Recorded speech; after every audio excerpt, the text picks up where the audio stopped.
Amen.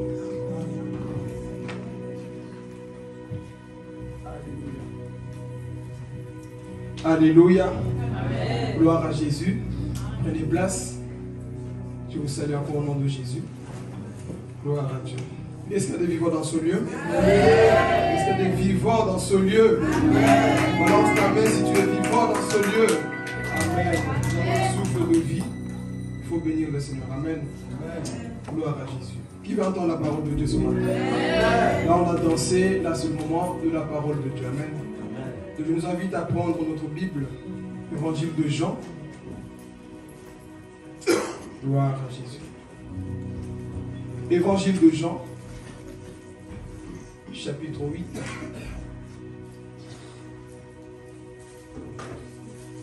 Que Dieu soit loué. À partir du verset 1 jusqu'à 11.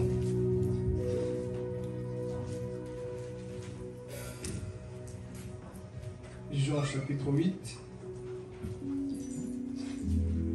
Le verset 1 jusqu'à 11.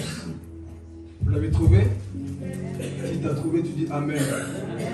Voilà, on va poursuivre la lecture. Je lis la parole au nom de Jésus. Amen. Jésus se rendit à la montagne des Oliviers. Mais dès le matin, il alla de nouveau dans le temple, et tout le temple vint à lui. S'étant assis, il les enseignait. Alors les scribes et les pharisiens amenèrent une femme surprise en adultère. Et, la plaçant au milieu du peuple, ils dirent à Jésus, « Maître, cette femme a été surprise en flagrant délit d'adultère. Moïse, dans la loi, nous a ordonné de lapider de telles femmes. Toi donc, que dis-tu » Il disait cela pour l'éprouver, afin de pouvoir l'accuser. Mais Jésus, s'étant baissé, écrivait avec le doigt sur la terre. Comme il continuait à l'interroger, il se releva et leur dit, « Que celui de vous qui est sans péché jette le premier la pierre contre elle. » Et s'étant de nouveau baissé, il écrivait sur la terre. Quand ils entendirent cela, accusés par leur conscience, ils se retirèrent un à un, depuis les plus âgés jusqu'au dernier, et Jésus resta seul avec la femme qui était là au milieu. Alors s'étant relevé, et ne voyant plus que la femme, Jésus lui dit, « Femme, où sont ceux qui t'accusaient? Personne ne t'a-t-il condamné ?» Elle répondit, « Non, Seigneur. » Et Jésus lui dit, « Je ne te condamne pas non plus, va et ne pêche plus. » Amen. Peux-tu acclamer la parole de Dieu? Gloire à Jésus. On peut noter le thème, c'est va et ne pêche plus. Va et ne pêche plus. Une histoire qui est très connue. J'ai pris que le Seigneur me donne encore la grâce de rentrer en profondeur. Alléluia.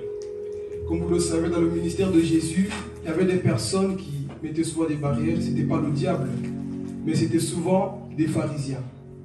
Les scribes, les sadducéens, les docteurs de la loi, c'était souvent ces personnes qui mettaient des barrières. Quand Jésus prêchait, quand Jésus guérissait, quand Jésus voulait sauver des gens, c'était souvent des pharisiens qui s'opposaient à ce que Jésus voulait faire.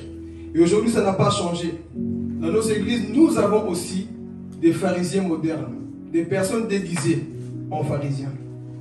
Et c'est justement ce que nous allons voir dans cette histoire ici. Donc ici, dans un premier temps, la Bible nous dit que Jésus est monté où? Dans la montagne des Oliviers. Pourquoi Jésus est monté dans cette montagne? Jésus est parti prier. Dites avec moi, parti prier. Comme je dis toujours, l'onction vient dans ta vie, l'onction part aussi. Il est très important de pouvoir se ressourcer. Jésus avait cette habitude de prêcher, de faire des miracles, de faire beaucoup de choses, mais quand il finissait, il montait souvent à la montagne. Pourquoi? Parce qu'il fallait une nouvelle onction. Tu ne peux pas opérer avec l'onction d'hier. Tu ne peux pas opérer avec l'onction de l'année passée. Il te faut une onction nouvelle. Donc Jésus avait cette habitude. Il est monté. Mais pendant qu'il montait, il faisait quoi? Il priait. Cherchait la face de Dieu. Pourquoi? Parce qu'il savait certainement, j'aurai besoin d'une sagesse pour régler une situation. Et c'est ça qui va se passer. Donc ici, dans un premier temps, je parle d'abord de la prière. C'est que Jésus faisait à la montagne. Il est très important, chrétien, que nous puissions passer du temps dans la prière. Parce qu'il y a certains points, problèmes, péchés, qu'on ne peut que résoudre lorsque nous sommes remplis de Dieu. Est-ce qu'on suit? Il y a des situations que tu peux résoudre que lorsque tu es rempli de Dieu. Malheureusement, nos églises sont remplies de personnes qui sont vides de Dieu. Des personnes qui n'ont plus l'onction de Dieu. Des personnes qui n'opèrent plus avec la puissance de Dieu. Tous veulent prêcher, tous veulent chanter, tous veulent faire des choses. Mais personne n'a cette grâce-là. Et pour avoir cette grâce, il faut payer le prix. Il ne suffit pas de se réveiller un bon matin et de prendre le micro. Il faut être appelé par Dieu. Il faut être mandaté. Il faut être au moins pour Dieu, par Dieu. Amen. Donc ici, Jésus, il priait. Ici, vous ne voyez pas Jésus sur WhatsApp, bien que ça n'existait pas, c'est pour un peu illustrer. Il n'y avait pas WhatsApp, ni Facebook. Mais combien d'hommes de Dieu aujourd'hui passent trop de temps dans la distraction, dans les réseaux sociaux, au lieu de passer du temps dans la prière? Nous ne disons pas que c'est interdit de passer du temps dans les réseaux sociaux. Mais malheureusement, plusieurs personnes, au lieu de chercher la face de Dieu, qu'est-ce qu'on fait? On est trop connecté dans le monde actuel. Donc Jésus va nous enseigner, il est très important de passer du temps où? Dans la prière. Il cherchait la face de Dieu. Père, donne-moi la sagesse. Montre-moi comment est-ce que je peux agir face à cette situation. Il priait. Il cherchait vraiment son Père. C'est ça qu'il faisait ce jour-là. Et si je veux dire à l'église, apprenons à chercher la face de Dieu. Amen. Si tu veux résoudre certains problèmes, il te faut la grâce de Dieu. Ce n'est pas par ton intelligence, comme Proverbe le dit. Ne t'appuie pas sur ta propre sagesse, mais appuie-toi sur la sagesse de Dieu. Donc ici, surtout dans l'introduction, il est toujours dans la montagne. Mais qu'est-ce qui va se passer? Ce jour-là, de l'autre côté, il y avait une femme. Voilà pourquoi je dis souvent, tes journées dépendent de ce que tu fais la nuit. Tes journées, mon frère, ma soeur, dépendent de ce que tu fais la nuit. Jésus passait toute la nuit à prier. Mais de l'autre côté, quelqu'un peut-être avait quitté son mari, parce que la Bible ne précise pas si c'était la femme qui avait trompé son mari ou c'est l'homme qui avait trompé sa femme. On ne le dit pas, mais ce qu'on sait, il y a eu adultère. Donc de l'autre côté, une femme, un homme est parti faire des choses qu'on ne fallait pas faire. En relation avec une femme qui ne t'appartient pas. En relation avec un homme qui ne t'appartient pas. Mais le jour va se lever. Qu'est-ce qui va se passer? Elle est en train de commettre l'adultère. Et la Bible dit que ces pharisiens se promenaient par là et vont voir deux personnes en train de commettre quoi? L'adultère. Et il faut prendre cette femme. Jésus descend de la montagne. Maintenant, nous rentrons dans le message. Jésus en train d'enseigner. Soyez attentifs. Jésus en train d'enseigner dans le temple. Qu'est-ce qui va se passer? Quel manque de respect! Jésus en train de prêcher. Jésus en train d'enseigner. Qu'est-ce qui va se passer? Ces hommes prennent cette femme pour aller accuser devant le maître. Mais ils ont fait erreur. Lorsque tu amènes un pécheur vers Jésus, Jésus a la solution, mais toi tu n'as pas la solution. Jésus a la solution là où les hommes n'ont pas la solution. Qu'est-ce qu'ils vont dire? On l'a eu, la loi dit, Moïse dit, ceci dit. Écoutez, Jésus-Christ est le Dieu Tout-Puissant. Il est celui qui règne sur toutes choses. Donc ils ont pris cette femme pour accuser Jésus en même temps. Et ils le prennent, ils disent, maître, on a surpris cette femme en train de commettre l'adultère. Toi, qu'en dis-tu? Parce que Moïse dit dans la loi, effectivement c'était écrit, Deutéronome chapitre 17, le verset 7, que si une femme ou un homme, on le surprend en train de commettre l'adultère, il fallait faire quoi? Il fallait des témoins et prendre cette femme pour la lapider. Et ils étaient déterminés pour lapider cette femme. La loi disait bien ces choses. Alors ils vont tendre un piège à Jésus, comme pour dire, on va voir maintenant, aujourd'hui c'est fini pour lui. On va voir qu'est-ce qu'il va décider de cette pécheresse. Alors qu'est-ce qui va se passer? Suivez ici. Le problème en soi, ce n'était pas seulement celle qui était tombée. Leur problème, c'était celui qui était debout. Leur problème, parce que la Bible dit que il voulait en même temps tendre un piège. À qui? Donc je vais parler ici à l'église. Il y a des personnes qui sont déjà mortes. Ils cherchent à vous tuer déjà au travers de leur mort. Il y a des personnes qui sont déjà dans le péché. Ils cherchent à vous salir à vous. Faites attention à ce genre de personnes. Et ils sont déjà morts. Ils cherchent à vous toucher, vous qui êtes debout. Donc ils cherchaient un moyen Comment t'atteindre? Voilà pourquoi je dis à quelqu'un ici, si tu es trop combattu, c'est parce que tu es... Si tu es trop combattu dans la vie, c'est parce que tu es debout. Parce qu'on ne jette jamais des pierres sur un arbre qui ne porte pas de fruits. Donc si tu es attaqué tout le temps, c'est parce que ta vie porte des fruits et ça dérange le diable. Donc ne te décourage pas à cause des pharisiens qui viennent vers toi. Amen. Donc le problème, c'était celui qui était debout, Jésus. Mais comment avoir Jésus? Il est dans la parole, il est dans la prière. On ne peut pas l'avoir. On va utiliser une femme. On va prendre une femme pour accuser le ministère de Jésus. Il faut prendre cette femme-là. On va dire non, femme. Pour t'attraper, au travers de toi, on peut attraper qui? Jésus. Et c'est ça qu'ils vont faire. Cette femme est là, en train de trembler, imaginez-vous. La Bible dit qu'ils ont pris cette femme, ils ont mis où? Au milieu de tout le monde, pour qu'on puisse quoi? Accuser cette femme. En train de trembler. Mais leur problème voulait faire chuter Jésus. Frères et sœurs, ne laissez jamais des personnes qui ont raté leur vie vous faire rater votre vie. Ne laissez jamais des personnes qui ont raté leur destinée vous faire rater votre destinée. Focalisez-vous sur la personne de Jésus-Christ. Attachez-vous à Jésus-Christ et n'écoutez pas ces voix qui viennent vous accuser.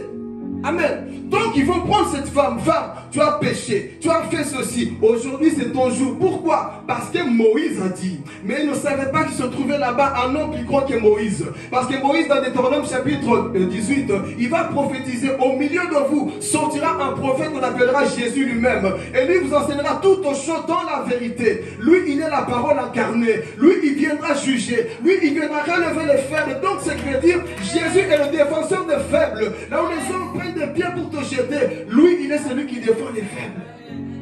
Ça c'est mon Jésus, frères et sœurs.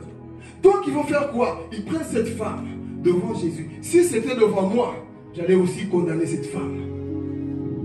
Si c'était moi, j'allais aussi faire quoi? Prendre des pierres pour condamner cette femme. Mais regardez Jésus. Il dit non.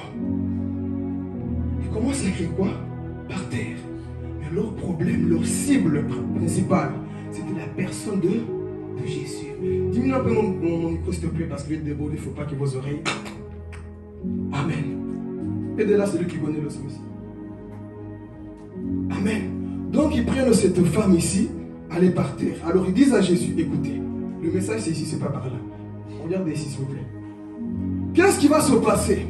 Ils prennent cette femme et Jésus s'abaisse. En train de crier par terre. Mais maître, la loi dit, Moïse a dit, la Bible dit, c'est vrai, c'était écrit, n'est-ce pas? Mais qu'est-ce qui va se passer ici? La loi verse la grâce. La loi de Moïse verse la grâce. Moïse est venu avec 10 commandements, mais Jésus est venu avec un seul commandement. Voici, je vous donne un commandement nouveau. Aimez-vous comme moi je vous ai aimé. Un commandement nouveau. Oui, Moïse a dit ceci, c'est vrai. Je ne contredis pas Moïse, mais Moïse est en moi. Oh, moi j'ai avalé Moïse. Donc tout ce que Moïse a dit, c'est en moi. Donc je ne peux pas contredire ce que moi je fais si Moïse est en moi. Oh, est-ce que je parle à quelqu'un? Moïse est en moi. Là où les hommes de la loi se présentent la grâce de Jésus, présentent ce que Christ a fait à la croix. Pendant que eux prenaient ces pierres pour nous dire aujourd'hui, c'est fini pour toi. Jésus va confondre ces hommes-là. Il va les confondre comment? Donc eux ils tendaient un piège. Ils ont dit non, aujourd'hui Jésus c'est fini pour toi. Qu'est-ce qui va se passer? En train de réfléchir, ils avaient déjà des cailloux pour tuer cette femme qu'on avait attrapée, n'est-ce pas?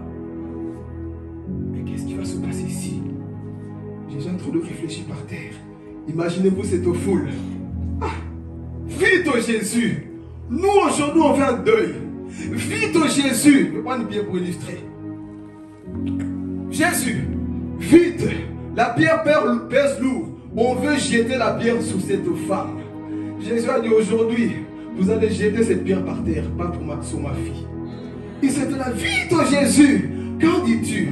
Et si, frères et sœurs, beaucoup de personnes sont plus dérangées par les péchés des autres que par leurs propres péchés.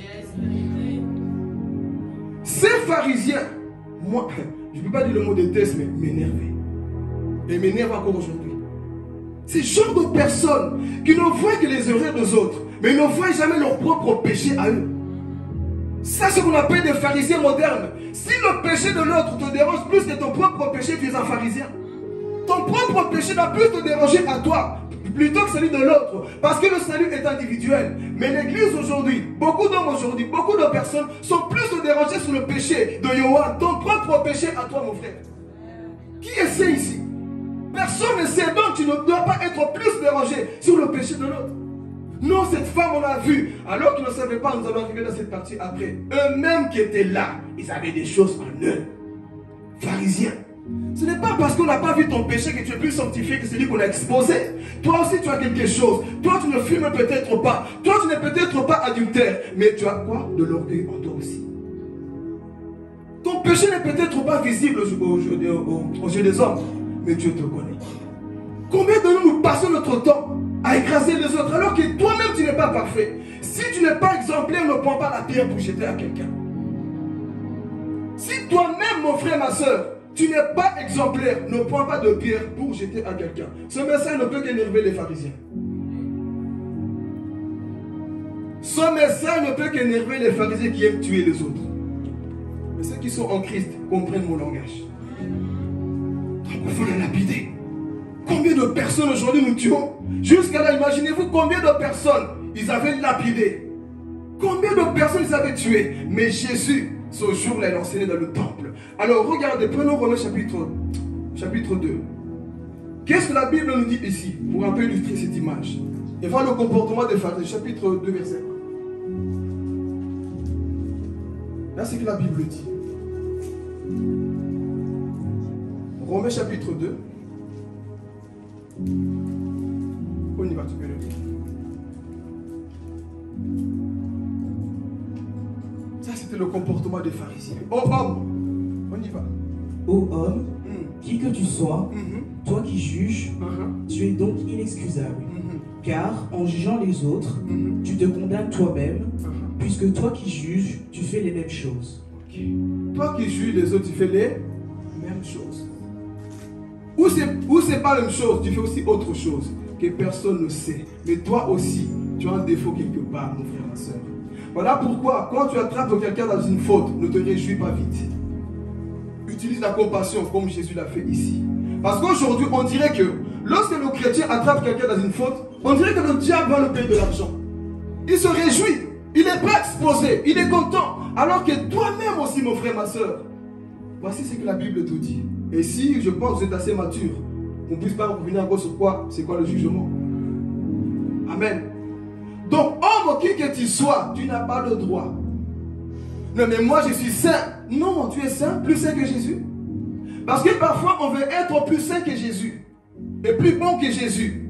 Personne ne peut être plus saint que Jésus et plus bon que Jésus. Reste à ta place, là où Dieu t'a placé. Qui que tu sois n'est pas dit bon. Pasteur Bishop, toi tu peux te permettre. On va développer ça plus tard. Mais ici il nous dit quoi? Qui que tu sois, parce que toi-même tu fais les mêmes choses. Et tu te permets de te lever pour lapider quelqu'un. Tu ne peux pas le faire. Si toi-même tu sais que tu caches des choses, ne te lève pas pour lapider quelqu'un. Parce que toi aussi, tu commets des erreurs. Amen. C'est ça que le verset vient nous dire ici. Et on sort de Romains chapitre 14, verset 4. Qu'est-ce qu'il nous dit? La même chose plus ou moins.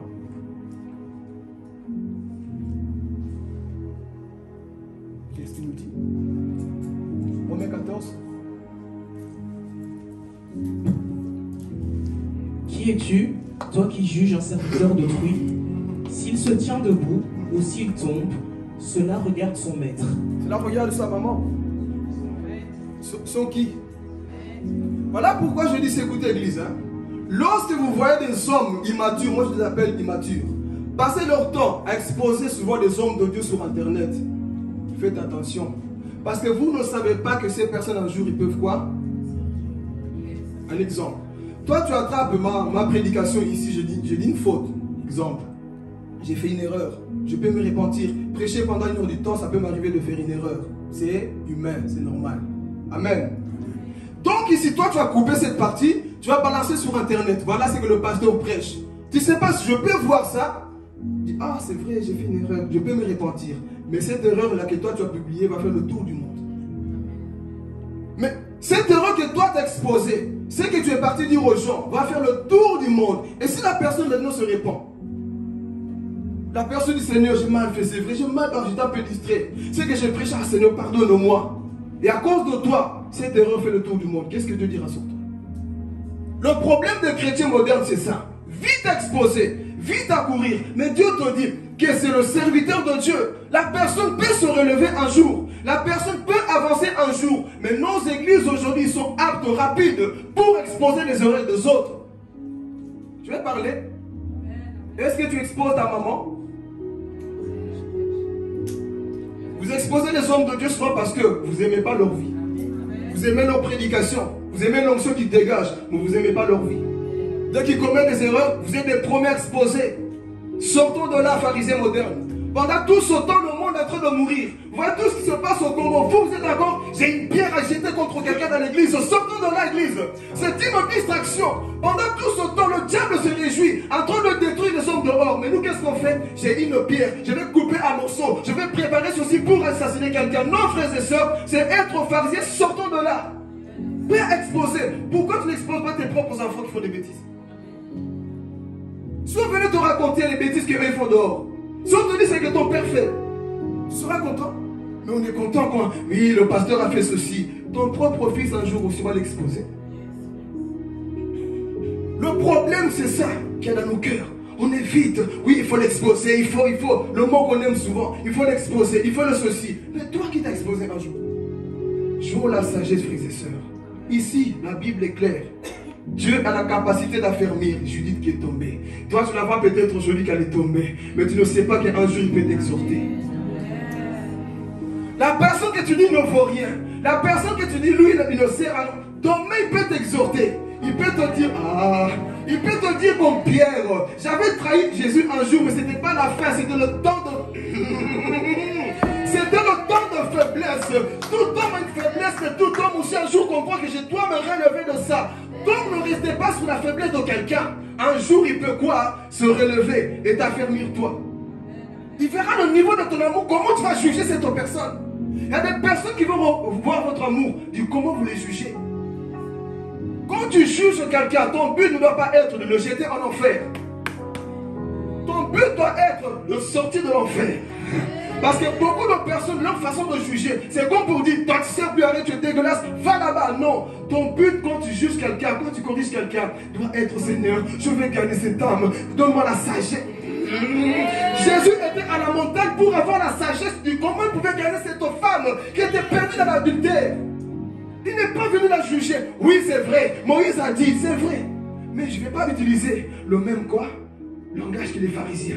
Moi je suis un homme spirituel. Je connais le cœur de l'homme. Oui je sais. Pharisiens, vous ne m'apprenez rien. Parce que moi qui ai vu Nathanaël sur un figuier, j'ai vu aussi cette femme en train de commettre l'adultère. Je sais ce qu'elle a fait. Vous ne m'apprenez rien. Vous ne m'apprenez rien. Dieu a les yeux comme des flammes de feu. Il voit toutes choses. Ce qui est caché, il le voit. Tu ne l'apprends rien. Mais regardez ici.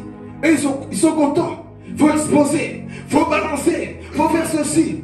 Le jour que tu vas couper une vidéo de ton propre fils ou de ton propre père pour balancer, là je dirais que tu peux aussi maintenant faire pour les autres. Qui est apte à le faire? Là on ne dit pas amen. Hein? Qui est apte à faire ceci? Tu prends la vidéo de ton père et ta mère en train de se gifler à la maison, tu prends ça, tu vas sur internet et tu le balances. Non, je pose la question, qui peut le faire? Nous avons encore des personnes qu'on appelle Cham. Vous vous souvenez Cham? Tu vois Noé dans sa tente, tu parles de balancer à l'extérieur. Nous avons beaucoup de Cham dans nos églises. Ce qui réjouit leur cœur, c'est d'exposer les autres. Là, tu es content. Mon frère, tu n'es pas plus spirituel quand tu fais ces choses. Au contraire, on voit ta nature. Quand tu exposes, quand tu agis comme ça, on voit tout simplement qui tu es. Tu es comme un pharisien sans amour. Une personne qui cherche toujours à tuer les autres. Combien de hommes avons-nous? Et ce qui est intéressant avec les pharisiens, c'est qu'ils connaissent la parole, les frères. Pharisiens, ils connaissent. On dit docteur de la loi. Ils ont maîtrisé la Torah, le Pentateuque. Ils connaissaient tout. C'était en eux. Ils se promenaient avec des colliers, tout ce qu'il fallait, qui démontraient que eux, c'était des docteurs de la loi. Je peux vous dire encore une chose. Les pharisiens sont des prédicateurs qui terrorisent tout le temps les gens. Ça, c'est des pharisiens. Vous ne voyez pas de compassion, d'amour, rien en eux. Tu ne vois que de la haine. Tu vois que la colère sur eux. Tu vois que le jugement sur eux, il n'y a pas cette compassion sur eux. Pourquoi? Parce qu'ils ont commencé leur conversion à partir de Lévitique. Là où il y a la loi. Tu ne feras pas ceci, tu ne feras pas ceci. Mais ils n'ont pas rencontré l'homme de Galilée. Ils n'ont pas rencontré. Mais cette femme, la pauvre, en train de trembler au milieu, eux, ils ont dit non, aujourd'hui, là, on va voir qu'est-ce que cet homme-là va faire. Ne courez pas vite, frères et sœurs. Dieu a la capacité d'affermir ses serviteurs. Dieu a la capacité d'affermir ses enfants aujourd'hui. Demain, tu peux avoir ta honte. Toi, tu m'as tellement sali. Quand j'étais au plus bas, tu n'étais pas là pour moi. Tu cherchais quoi? À m'assassiner. Mais il y avait un homme qui croyait, Jésus. Dans son lieu secret, était là. Lui, il croyait en moi. Lui, il voulait m'aider. Il voulait me faire sortir de là parce qu'il m'aimait. Alors, qu'est-ce qui va se passer? Ils sont là. Est-ce que vous suivez? Ils sont là. Hey. Ce Jésus vient de gâcher notre affaire. Il vient de gâcher notre affaire. Nous, on était prêts. Jésus, qu'est-ce que tu fais? Pendant tout ce temps, ils avaient des cailloux.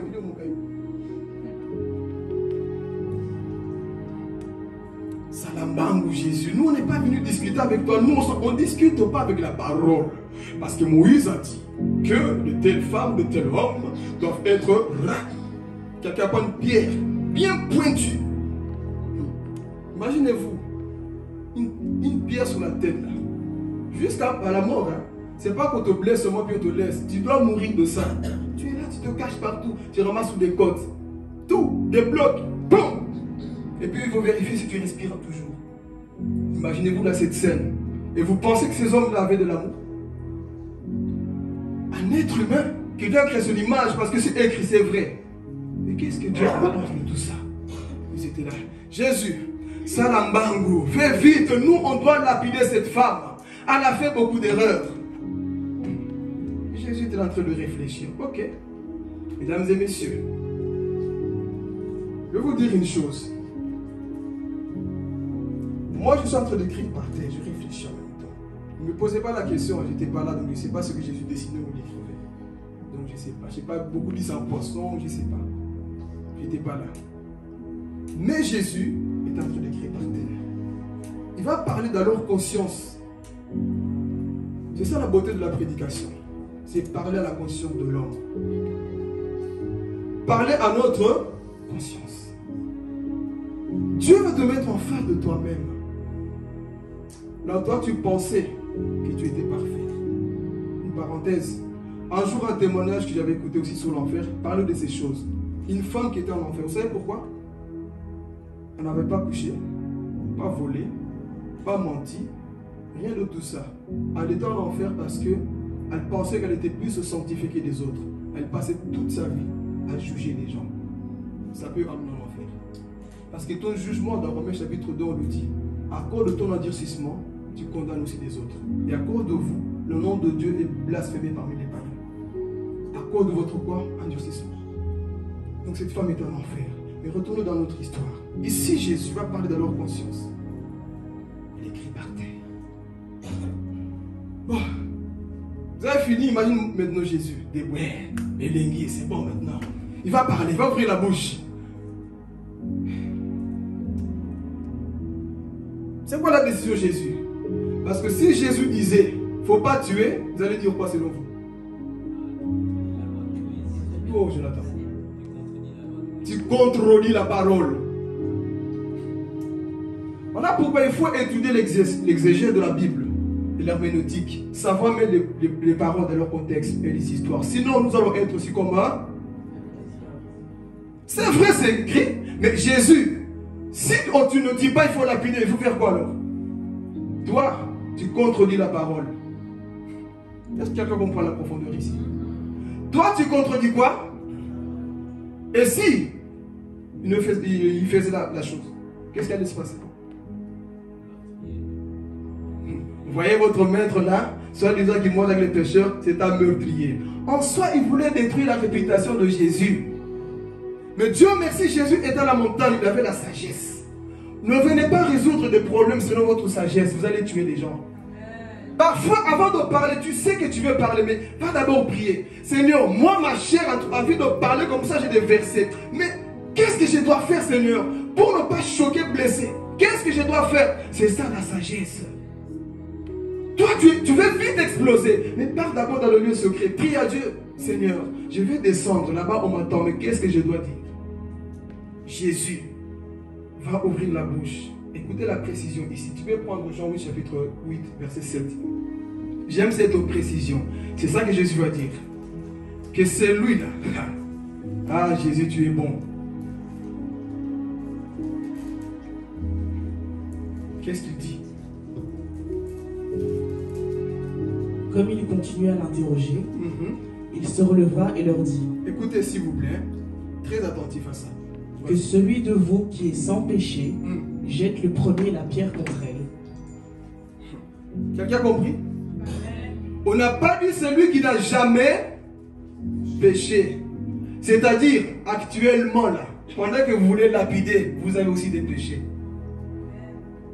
Parce que la loi disait dans la Torah, si vous apprenez qu'une personne a commis l'adultère ou a fait une faute, si vous le lapidez, que par la suite on apprend que toi aussi tu étais dans un péché, on va aussi te lapider. Il a parlé de leur conscience. Donc il dit que celui d'entre vous ici, là, actuellement, pas hier, non, maintenant que vous avez les dossiers. Oh, j'aime la parole de Dieu. Maintenant que tu as le dossier de Annie dans tes mains, là, va vérifier ton propre dossier aussi. Maintenant que tu as mon dossier aussi, le ciel te dit que moi aussi j'ai ton dossier. Kemba, comment on dit Kemba, pardon. Kemba mon fils. Kemba mon enfant. Parce que toi tu as le dossier de quelqu'un. Moi aussi j'ai ton dossier. Dossier contre dossier. Véritable avocat était là ce jour-là, Jésus. On a des dossiers sur cette femme Jésus. Et encore la Bible dit, écoutez, il y avait qui? Des... Oh, vous n'avez pas lu? Il y avait des témoins. C'est-à-dire, il y avait des témoins qui voulaient confirmer. C'est vrai, moi j'étais là. J'ai des captures d'écran, tu vois pas, oui. Mais alors maintenant? J'ai dit, ce message ne peut qu'énerver les pharisiens. Ils avaient quoi? Les dossiers aussi. Mais Jésus, on vient te dire que Moïse a dit, nous-mêmes on a des preuves, on a des captures d'écran en foi. Regarde, Jésus, je pense que tu es aveugle. Donne un peu tes lunettes pour que Jésus regarde. C'est vrai. Ah, c'est son écriture. Ah, c'est sa photo. Ah, c'est sa page Facebook. Ah, c'est son YouTube. Oui, c'est vrai.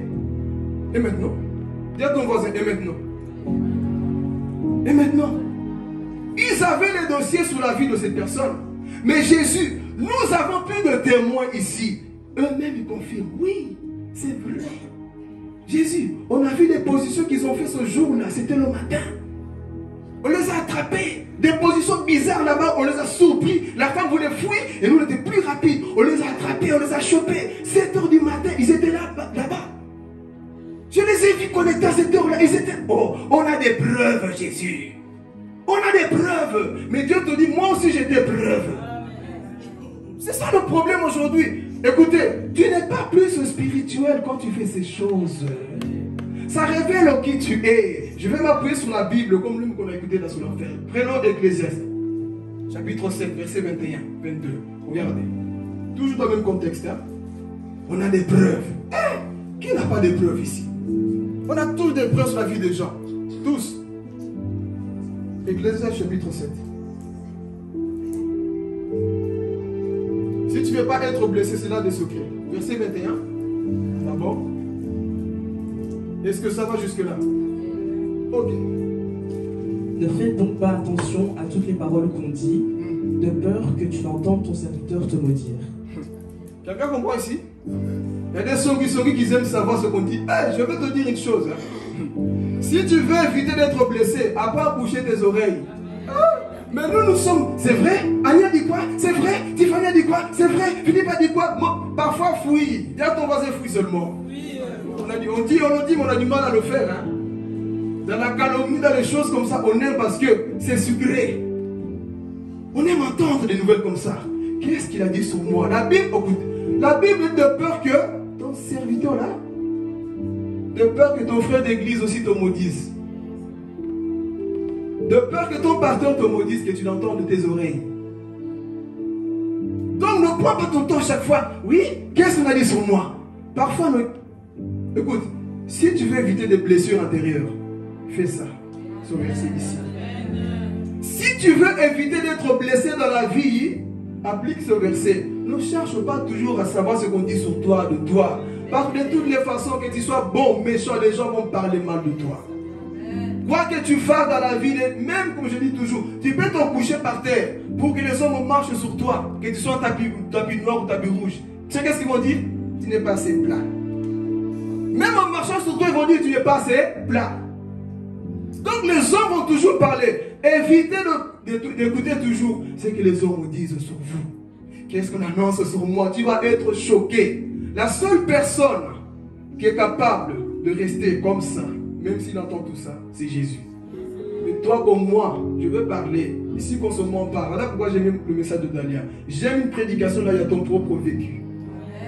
Pas seulement une prédication, je sais expliquer. Non, ça c'est facile à le faire. Les théologiens, les Marcus là, ils ont bien détaillé des choses. Mais la véritable prédication qui peut toucher le cœur de l'homme, c'est de dire parfois aussi comment Dieu t'a sorti du péché. Le témoignage qu'on a écouté. Mais une prédication c'est seulement moral aux gens. Fais pas ceci, tu es ceci. C'est bien, mais il manque un truc. Parfois, dit aussi, c'est vrai. C'est que je vous prêche, je ne pensais pas que c'est facile pour moi. Hein? Alors, je vous donne un petit témoignage aussi de moi-même.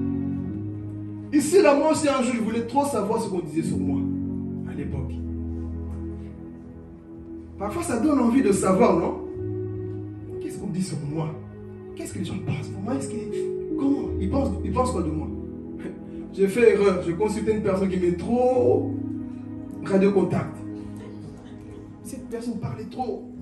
Il est venu me dire, tu vois, tel a dit ça, ça m'avait infecté. Je ne priais même plus. Mon cœur était lourd. Et on s'est dit, mais comment lui peut dire ça de moi alors qu'on rigole ensemble? Comment? Jésus. Cette personne, je ne pensais pas. Là, j'ai dit, je comprends Jérémie chapitre 17, verset 5. Maudit soit l'homme qui se confie dans l'homme. Cette parole est vraie. J'étais attristé, mon cœur était lourd. Donc ici on voit, parfois frères et sœurs, c'est ton vécu aussi. Il y a des choses parfois, évite. Mais maintenant, je peux parler? Maintenant, ici on voit la deuxième phase aussi. Il y a des choses qu'on dit sur toi, hein, mais ne pense pas que toi tu es un ange. Dis à ton voisin, même bon, comme il a dit, même les anges ont péché, hein, Lucifer. Mais ne pense pas que toi tu es parfait. Je te pose la question, soyez sincère, réponds à ton cœur. Toi, tu as attrapé quelqu'un. Tu as des dossiers. Mais je te pose vraiment la question. Est-ce que toi, tu n'as pas fait autre chose aussi en privé que personne n'a vu? Je parle à notre conscience. Oui, parce que souvent, de la manière comment on attrape les gens, c'est comme si nous, on est nés du ciel directement. Qu'on n'a jamais rien fait. Ok, tu as attrapé, tu as des dossiers. Mais en toi-même là, est-ce que tu n'es jamais parti trouver quelqu'un pour dire Judith aussi, Judith? Qui n'a jamais fait qu'il jette la pierre ici? Est-ce que nous aussi, on n'a jamais fait église? Par le téléphone, on allait trouver quelqu'un pour dire oui, lui, il est comme. On n'a jamais fait? Pourquoi quand c'est les autres, vous êtes comme des pharisiens? Alors le verset 22 nous dit quoi ici? Ça nous remet en place tous. Car ton cœur a senti bien des fois que tu as toi-même maudit les autres. Toi-même quoi? Alors, qui peut se lever ici pour dire j'ai un caillou ici? Car toi-même dans ton cœur là, tu voulais aussi le faire. Maudire, détruire les autres. Tu l'as aussi fait. Beaucoup de personnes, ça je dis, tu es content parce que tu as la vie de l'autre. Mais toi aussi, mon frère, ma soeur, tu as fait des choses. Oui, toi, c'est peut-être pas le même niveau. Mais avec Dieu, il n'y a pas de niveau. Péché, c'est? Péché, c'est? Non, mais moi, mon péché, c'est un péché mignon. Il n'y a pas de petit péché mignon. Péché, c'est? Donc, nous avons aussi des choses à nous reprocher parfois. Donc, parfois, ta façon de juger les autres, regarde-toi d'abord. Quand tu veux jeter un caillou à quelqu'un, regarde-toi d'abord, mon frère, ma soeur. Retourne à Jean. On a compris la leçon ici? Avant de pouvoir attaquer, regarde ton propre. Donc ici on disait que maintenant ils allaient quoi? Lapider. Ils étaient contents. On va maintenant jeter des cailloux. Jésus. On peut le faire. Il nous a dit, celui d'entre vous, verset 7, qui est ici là, qui est sans, pas qui n'a jamais péché, j'aime la précision, qui est sans péché. Oh, je vais parler. Pendant que tu es là en train de me casser la tête là, est-ce que tu es réglo? Pendant que tu me fais la morale là, pendant que tu es en train de m'accuser, maintenant là, est-ce que Jésus, si il apparaît là, tu vas être retrouvé juste ou tu as encore des choses aussi à te reprocher? Qu'est-ce qui va se passer? Parfois nous sommes comme ça dans nos vies. Comme ces pharisiens, on a des choses aussi à se reprocher. On veut vite, oh c'est le moment de jeter la pierre. Qu'est-ce qu'il faut faire? Nous sommes fatigués, Jésus. On attend le signal pour jeter la pierre. Mais Jésus les remet en place, pharisiens modernes. Celui d'entre vous ici, là, qui n'a jamais avorté. La Bible dit qu'ils étaient accusés par leur propre conscience. Ils ont dit non, cet homme, il est bizarre. Nous, on attendait une chose qui allait le contredire pour l'attaquer. Il sort un problème ici. Alors regardez, j'ose croire même. Il y en a qui se disent, qui a eu le malheur de ramener cette femme ici? Qui a eu le malheur parce que à cause d'elle, tout le monde a su que nous aussi nous étions dans le... À cause de cette femme, par là je veux aussi dire, parfois à cause du péché de quelqu'un, fais attention, il a aussi ton dossier ce jour, il peut dire que toi aussi.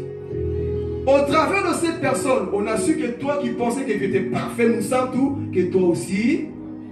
Il pouvait se dire, qui a eu le malheur de prendre cette femme, il fallait la laisser. On allait continuer dans l'hypocrisie à prêcher en croyant que nous aussi nous sommes parfaits. Il fallait continuer comme ça. Mais Jésus parle à leur conscience.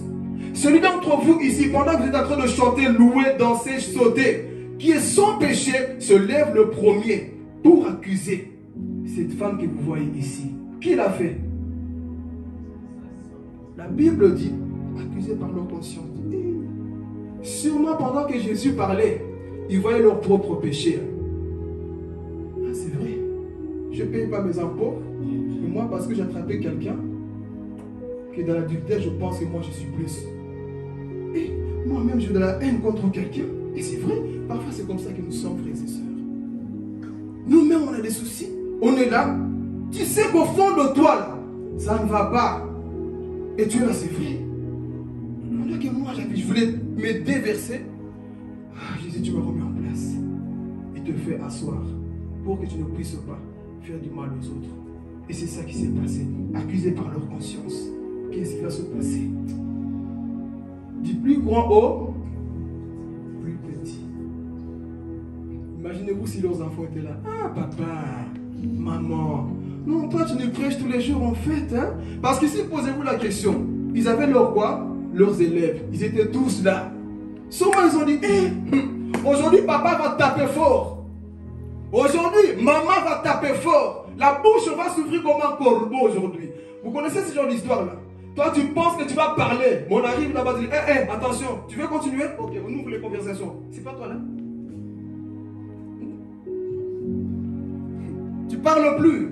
Parce que toi, tu pensais que tu n'avais rien. Mais ce jour-là, tu oublies surtout dans ce monde ici, là où on enregistre tout, là. Ok, t'es sûr? Ok, play. Et c'est ma voix, coupe, coupe. C'est pas toi la voix, là. Faites attention, frères et sœurs, de la manière comment vous baisez la vie des autres. Donc accusés par leur propre conscience. Imaginez-vous, leurs enfants disent, papa, toi aussi. Donc en fait, toi aussi, tu vis dans le péché. Parce que Jésus n'a pas dit celui qui n'a jamais commis, celui qui est sans péché maintenant là. Donc tu es habillé en papa pasteur, tu es habillé en prophète, mais en réalité, en toi, il y a des choses qui ne vont pas. Jette ta pierre. Dis à ton voisin, jette ta pierre. Jette ta pierre. Tu as aussi peut-être une pierre ici contre quelqu'un que tu veux. Mais au travers de cette prédication, Dieu te dit quoi? Dis à ton voisin, dis-le bien, n'aie pas peur de lui, va la jeter vraiment. Jette ta pierre. Jette le caillou que tu as. Jetons cette pierre que nous avons contre les autres. Et cette femme, en train de trembler, nous retournons, nous partons bientôt vers la fin. Qu'est-ce qui va se passer? Tous les gens qui étaient là, ils ont tous fait quoi? Imagine pas le bruit qui était là. Chacun a laissé sa pierre. Mukambi, Attends, goûte, hein? Donc toi tu nous prêches, mais... Hein? Attends, pourquoi tu n'as pas lapidé? Je ne dis pas mon péché. Ah, mais pour dire le péché de la femme adultère, tu le dis. Imaginez-vous ce jour-là. Quelqu'un dit, pourquoi tu n'as pas jeté la première pierre quand Jésus a parlé? Parce que toi tu ne prêches que tu es comme ça, l'église, c'est vrai, mais ce jour-là, si personne n'a jeté, c'est qu'eux tous se reprochaient de quelque chose. Alors imaginez-vous. Mais pourquoi tu n'as pas jeté? Écoute, moi-même, ça ne va pas. La parole de Dieu, c'est ça. Elle nous met face à nous-mêmes, pas face aux autres seulement. Toi-même, mon frère, ma soeur. Là, ça ne va pas. Arrêtons de faire la morale aux autres alors que nous-mêmes, parfois, on a des choses à arranger. Donc, les pierres tombées. Placata, placata. Et ce que j'aime, posez-moi la question, c'est quoi? Posez-moi bien, on dirait que vous dormez. C'est quoi? Ah, cette voix-là, que Dieu la bénisse. C'était quoi? C'est les pharisiens en soi, ils étaient humbles aussi. Ah, ils étaient humbles. Vous savez, si c'était des prédicateurs d'aujourd'hui, ils allaient quand même jeter pour ne pas avoir leur honte. Mais eux, ils étaient quand même quoi? Humbles. Ils ont dit, c'est vrai, il a raison. Mais j'ai péché. En gros, ils ont avoué leur péché inconsciemment. Comme pour dire que nous aussi, on est des pécheurs. Ils ont jeté leur pierre.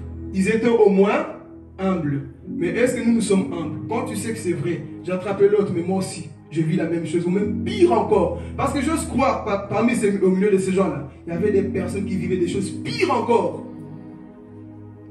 Comme Romain l'avait dit, toi tu juges les autres alors que toi-même tu fais les mêmes choses. Ou pire encore, toi tu as 2 femmes en secret. Tu as 3 femmes en secret. Mais juste parce qu'on a attrapé cette femme, vous êtes prêts à commencer à lancer des cailloux. Ils étaient tous là, ils ont tous abandonné. Et c'est en train de marcher, tête baissée.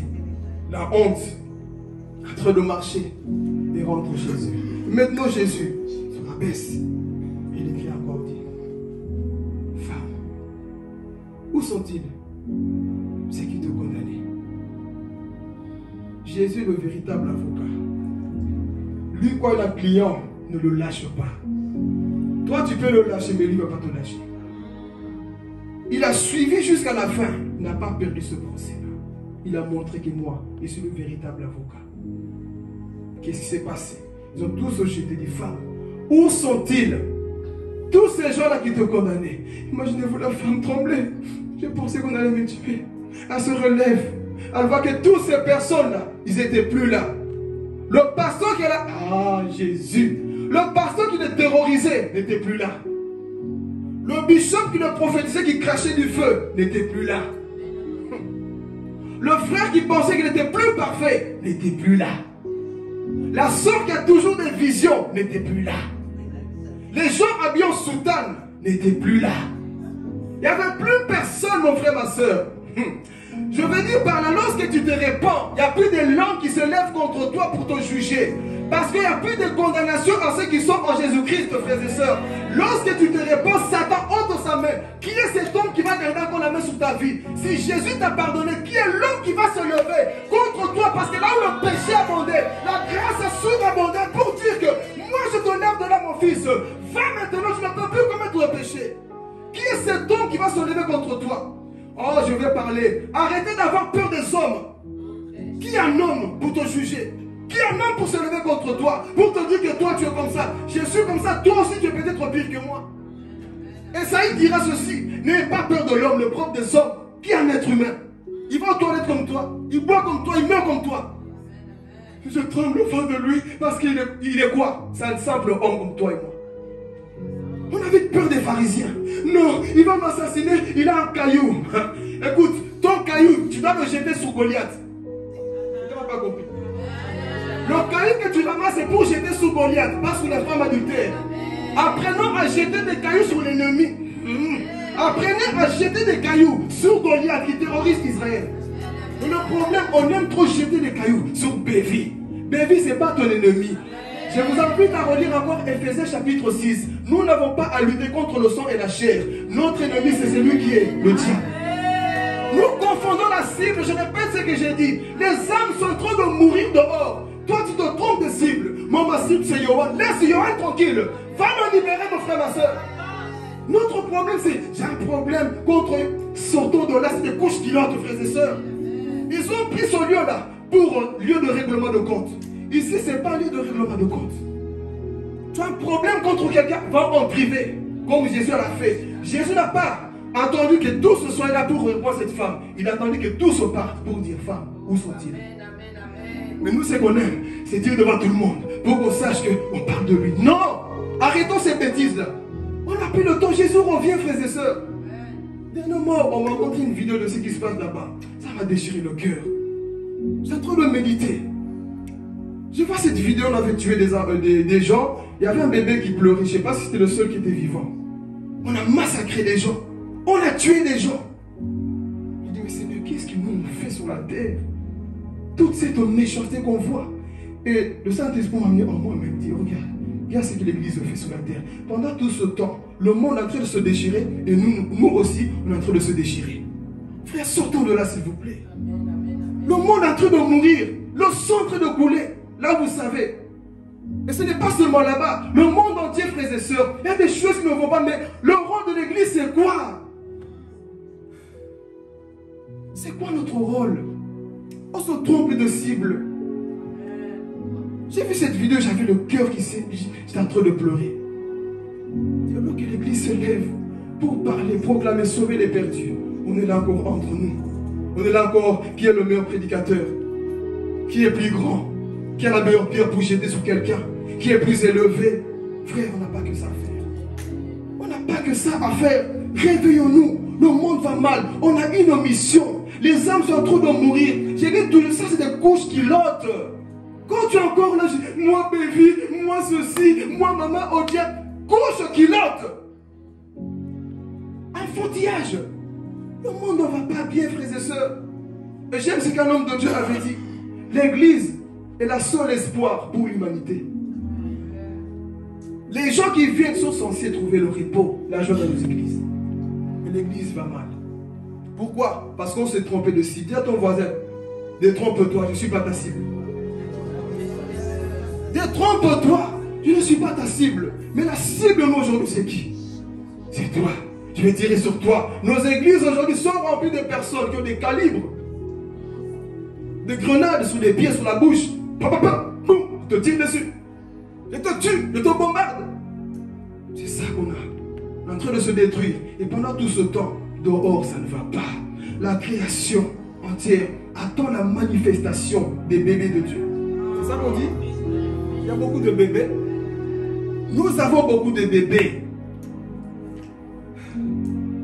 Nous avons beaucoup de bébés. Dis à ton voisin, Tokola. Tokola. Tokolako. On n'a plus le temps de ces choses, frères et sœurs. Là, on se trompe constamment de cible. Ma cible, c'est lui qui est dehors. La pierre que je dois jeter, c'est sur Goliath. La pierre, ce n'est pas pour jeter sur quelqu'un ici. Jeter où? Sur Goliath. Nos églises, ça ne va pas. Je ne comprends pas. Je dis, mais Seigneur, est-ce que l'église comprend vraiment notre mission sur terre? On s'enferme, on se chamaille. Vous allez voir les musulmans. Montrez-moi une vidéo d'un imam sur internet. Que eux-mêmes, les musulmans, sont en train de se moquer et rigoler. Montrez-moi. Un sorcier lui-même en train d'insulter un autre sorcier. Mais nous là, soi-disant que Rekabar et tout, Chaya, feu, nous sommes les premiers à nous déchirer entre nous. On a le Saint-Esprit. On a les premiers, on s'en fait du mal de l'hypocrisie qui est rentrée dans nos cœurs, l'hypocrisie des pharisiens. On se sourit, mais au fond, on sait que là, on doit arranger les choses. La pierre que tu as là, frère, à partir d'aujourd'hui, fais comme on le fait. Pour une fois, j'éloge un peu les pharisiens. Fais comme les pharisiens. Jette. Abandonne. Abandonne. Et puis c'est vrai, je voulais le faire. Mais c'est bon. Je jette cette pierre-là. Est-ce qu'on peut le faire? Si tu refuses de le faire, sache que tu es pire encore qu'un pharisien. Parce que nous voulons l'avancement de toutes choses. Amen. Alors qu'est-ce qui va se passer ici? On dit que plus personne n'était là pour condamner cette femme-là. Je vais dire à quelqu'un ici, n'ayez jamais peur des hommes. Respectez les hommes de Dieu, mais n'ayez pas peur de qui que ce soit. Surtout quand tu connais ton intimité. Surtout quand tu connais ton intimité avec Dieu. Même si la personne en soi, quand il parle, c'est le feu qui sort, c'est des cafards qui sortent, il fait tomber toute la salle. Frère, c'est le caractère que nous voulons. C'est l'amour que nous voulons. C'est ça que nous voulons voir. J'ai un homme de Dieu. Donc, les gens ont peur de parler, de dire. Il faut parler, mon frère, ma soeur. Alors il dit, où sont-ils ces personnes-là qui voulaient te condamner? Où sont-ils tous les gens-là qui se levaient contre toi pour te jeter la pierre? Elle a dit quoi? Seigneur, ils ont tous cavalé, tapé 16, ils ont tous fui. Imagine comment ils murmuraient en train de marcher. Oui, vraiment, ce type-là, il gâche notre affaire. Il gâche notre affaire. Nous, on voulait que le sang coule ce jour-là. Je voulais que la prédication soit comme ça ce jour-là. Moi, je voulais que ça soit comme ça. Mais Jésus a confondu les choses. Je voulais que ça soit comme ça. Mais lui, il a fait quoi? Il a confondu les choses. Entre deux marches, lui aussi, il a confondu les choses. Alors, qu'est-ce qui va se passer? Il dit, femme, où sont-ils? Personne. Alors, il dit quoi? Moi aussi, je ne te... Moi aussi, je ne te condamne pas. La seule personne qui pouvait jeter la pierre, c'est Jésus lui-même qui est la pierre. Il était le seul qui pouvait se jeter contre cette femme-là. La véritable pierre, c'est Jésus. Lui, personne ne peut le prendre. C'est lui-même qui va. Voilà pourquoi j'aime toujours dire, la parole de Dieu, frère, il ne faut pas jouer avec la parole de Dieu. La parole de Dieu, c'est un marteau, c'est l'épée, c'est le feu, c'est l'eau. La parole de Dieu, c'est une lampe. La parole de Dieu, frères et sœurs, elle peut être utile dans toutes les circonstances. Il faut tout simplement avoir une bonne exégèse pour ne pas faire comme ça. Alors personne ne t'a jeté cette pierre-là. Alors moi, qui suis la véritable pierre angulaire, je ne te condamne pas. Je ne te condamne pas non plus. Va et... Imaginez-vous le degré de l'adoration de cette femme un jour. Et tu vois comment Dieu t'a sorti d'un point. Tu penses que tu ne peux pas l'adorer? Tu vas l'adorer. Mais ici, on a dit, va ne pêche plus. Une question. Pensez-vous vraiment que cette femme n'avait plus jamais commis de péché? Je vais aussi éclaircir un point. Pensez-vous que cette femme n'avait plus jamais commis de péché? Répondez quoi? Vous avez peur? Elle avait commis des péchés. Mais ce que Jésus voulait dire par là, ne pratique plus. Parce qu'il y a une différence entre trébucher et de rester à terre.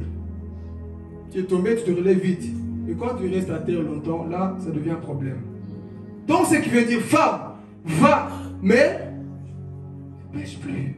Ne pratique plus. Que le péché ne devient pas quoi? Ta pratique. Jésus vient de te sauver maintenant, là, de ce point-là.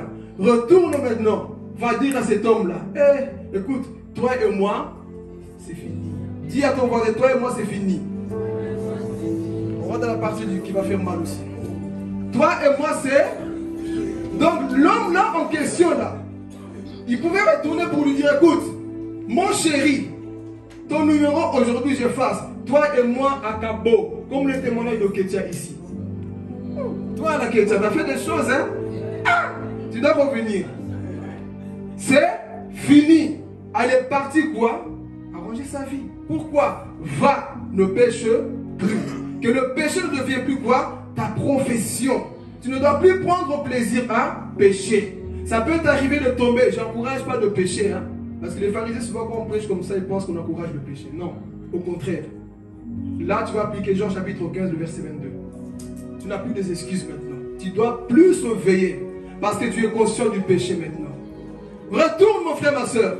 Ne pêche plus. Retourne à la maison. Si tu es conscient que Dieu t'a parlé, si tu es conscient que Christ t'a pardonné, retourne à la maison. Ne pêche plus. Va supprimer ces choses. Va enlever ces choses. Dis, Seigneur, j'ai compris le message. J'ai compris ta parole. Maintenant, je ne fais plus. Pourquoi? Parce que tu m'as sorti dans ce point-là. Pas que je ne commettrai plus de péchés. Ça peut m'arriver de tomber. Mais ta première réaction quand tu tombes, c'est quoi? Tu dois te relever. Il y a un passage qui est beaucoup mal interprété, qui est dans Hébreux chapitre 10, verset 26, qui nous dit justement qu'il n'y a plus des pardons des péchés. Alors je vous pose la question. Un être humain qui tombe sous la terre ici, là, qui commet un péché, Dieu ne peut plus le pardonner? Il peut le pardonner. Approchez-vous de son trône de grâce. Tant que tu vis toujours, je vais parler, tant que tu vis toujours sur la terre, Dieu a la capacité de te pardonner. La seule personne qui fait que Dieu ne te pardonne pas, c'est toi-même. C'est ça le blasphème qu'on appelle le blasphème du Saint-Esprit. Le blasphème du Saint-Esprit, c'est quoi? C'est quand la personne vit sa vie volontairement. Bon, on va le lire, et puis on retourne dans ça. Hébreux chapitre 10. Il faut que le peuple de Dieu comprenne ces choses-là. Hébreux chapitre 10, le verset 26. Alléluia. Car si nous péchons volontairement, après avoir reçu la connaissance de la vérité, il ne reste plus de sacrifice. Attends, je vais vous avoir ici. Reviens un peu s'il te plaît. Écoutez, soyez attentifs s'il vous plaît. Car si nous péchons volontairement, après avoir reçu la connaissance de la vérité, il ne reste plus de sacrifice pour les péchés. Ok. Je nous pose la question. Depuis que tu es en Christ, qui n'a pas péché volontairement ici?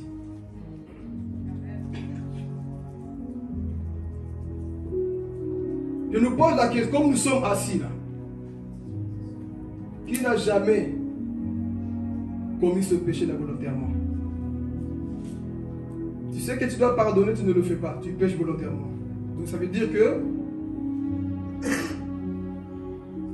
si tu es haineux, tu sais que c'est que tu fais l'orgueil, te réveiller en retard, venir en retard, manquer tout le temps à l'église, tu le fais volontairement. C'est péché ou pas? Péché c'est quoi?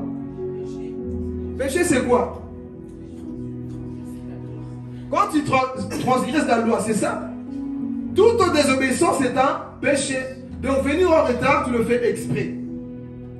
Ne pas pardonner, tu le fais exprès. Ne pas dire bonjour ici quand tu viens et que tu choisis tes amis. Tu peux parler? Ça aussi tu le fais volontairement. Tu sais que moi, quand je vais dire bonjour à Judith, c'est chaleureux. Mais pour l'autre, je ne fais pas. Tu fais quoi? Répondez, tu fais quoi? Tu pêches. Là vous dites pas amen. Hein? Ton bonjour doit être le même pour tous ici. Sinon tu pêches volontairement. Alors si on doit appliquer la loi selon Moïse, ça là tu es perdu pour toujours. Tu es perdu pour toujours. Donc il faut comprendre, frères et sœurs, les choses de Dieu. Nous péchons parfois volontairement ici. Tu rentres ici, tu es dans ton cœur, tu en as haine contre Ruth. Tu le sais, au fond de toi, là, tu sais. Tu pêches volontairement. Au travail, comment tu parles à tes collègues, comment tu les insultes. Tu pêches volontairement. Alors tu es perdu pour toujours, non? Parce que c'est ça le verset, non? Si nous péchons volontairement, après avoir reçu la connaissance de la vérité, il ne reste plus de sacrifices pour nous.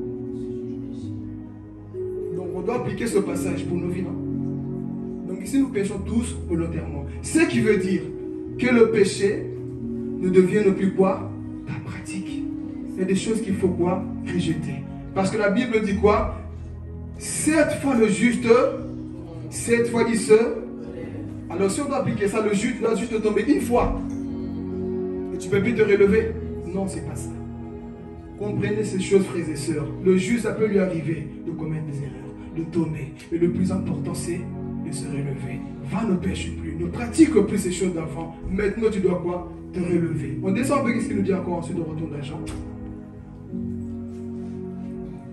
Mais une attente terrible du jugement et de l'ardeur d'un feu qui dévorera les rebelles. Donc ici, c'est ça qu'on appelle le blasphème que Jésus parle dans Matthieu chapitre 12. Quand on parle du blasphème du Saint-Esprit, c'est ça. Parce que si une fois, je suis parti prier pour une personne, la personne avait attrapé, bon, je ne sais pas si l'esprit de condamnation. Dieu ne me parle plus, Dieu s'est retiré de moi, je ne sens plus rien depuis que j'ai commis ce péché. Je pense que j'ai commis le blasphème du Saint-Esprit. La personne pleurait.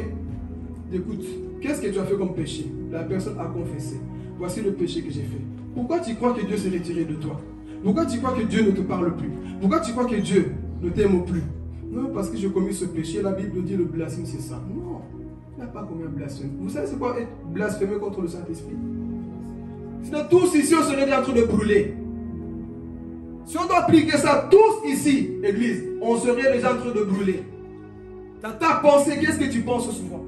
Donc cette personne, se lamenter. Non, c'est parce que j'ai commis ce péché, j'ai commis le blasphème. Et la personne était mal. On a prié. La personne s'est sentie quoi? Restaurée. Parce que parfois on est tellement mal enseigné qu'on croit qu'on blasphème contre le Saint-Esprit. Mais nous, c'est quoi le blasphème contre le Saint-Esprit? C'est une personne volontairement qui dit, moi Jésus, j'ai parlé en langue, j'ai eu des visions de l'enfer et du ciel, j'ai tout vu, mais maintenant là, Jésus, je ne veux plus de toi. Là, tu as blasphémé. Parce que là, volontairement, tu ne veux plus de Dieu. Volontairement, tu divorces avec Jésus. Tu ne veux plus de lui. Tu as été à l'église, on t'a enseigné, on t'a éclairé. Tu as goûté les dons de Dieu. Tu as vu tout de Dieu. Et après tout ça, tu dis, Seigneur, moi l'église, moi c'est fini. Moi Dieu c'est fini. Et tu retournes dans le monde. Tu fais tes tatouages, tu fais tout ce que tu veux. Tu couches à gogo, tu retournes encore dans l'adultère. Tu fais toute ta vie. C'est ça qu'on appelle maintenant quoi? Le blasphème. Parce que là, volontairement, tu as dit non à Jésus. Tu as dit non à Jésus. C'est ça qu'on appelle maintenant le blasphème. Et ce genre de personnes, ils n'auront même plus l'envie, le désir de retourner à Jésus. Pourquoi? Ils ont tellement blasphémé. Même si tu les prêches, tu dis tout ce que tu veux, leur conscience est trop dans le monde. Ils ne voudront plus jamais. C'est ça qu'on appelle le blasphème. Amen. Est-ce que quelqu'un a compris? Est-ce que nous avons compris c'est quoi le blasphème? Donc ici, quand on dit va ne pêche plus, c'est pas que tu deviens saint. Non, il va t'arriver parfois de trébucher. Mais rappelle-toi qui t'a pardonné ce jour-là. Rappelle-toi comment Jésus t'a sorti de là. Alors il dit quoi? Va ne pêche plus. Comme nous sommes là, frères et sœurs. Là où tu es conscient que ce n'est pas bon aux yeux du Seigneur, il faut aussi changer. La grâce est plus dangereuse que la loi. Elle t'ouvre les yeux, mais le jour du jugement là, cette même grâce là qui te sauve, c'est la même grâce qui va te juger aussi. Donc, ici c'est pour t'équilibrer mon frère, ma soeur. Dieu te pardonne, Dieu te sauve, c'est vrai, mais il te montre aussi notre facette. Voici maintenant tu es sauvé, mais va ne pêche plus. Comment tu vas tenir jusqu'à la fin? C'est l'amour que tu as reçu de Jésus qui va te permettre de rester comme ça. Je peux expliquer un truc? C'est l'amour que tu reçois de Dieu qui va te permettre de rester comme ça. Si tu t'en convertis par la peur, par des prédications des pharisiens, tu seras un hypocrite. Mais si tu t'en convertis par la grâce de Jésus, certainement tu iras loin.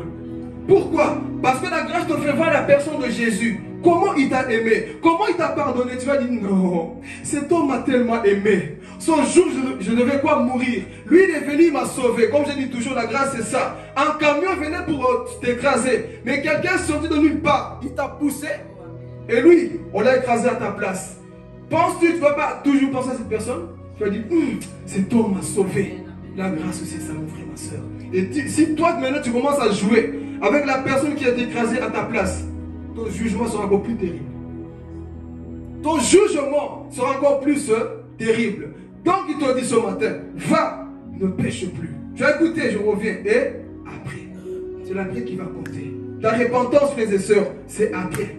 Tu es conscient que Jésus t'a sorti de là, c'est après. Tu as été sauvé, mais c'est après qui compte. Il t'a sorti de là. On t'a condamné, c'est vrai. Mais Dieu ce matin te dit, retourne, mais ne pêche plus. Qui est prêt à payer ce prix-là? De retourner, de dire à Dieu, Père, c'est vrai. Je suis venu peut-être à l'église avec une pierre. Mais là, j'ai compris ton message. Je retourne et je ne pratique plus ce péché. Je me répands sincèrement.